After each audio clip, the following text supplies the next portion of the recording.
నువ్వు ఏ పాపంలో ఉన్నా యేసుక్రీస్తుల వారి రక్తం మాత్రమే నీకు మోక్ష మార్గం. మళ్ళా చెప్తున్నాను, స్వర్గానికి వెళ్ళాలా? రండి యేసుక్రీస్తుల వారి దగ్గరికి.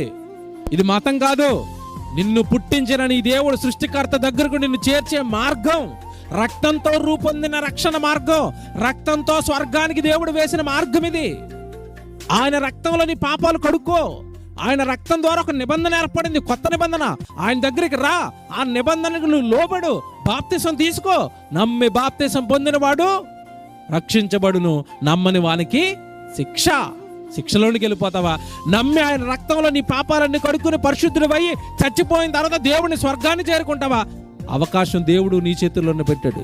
ఈ అవకాశాన్ని నీకే ఇచ్చాడు.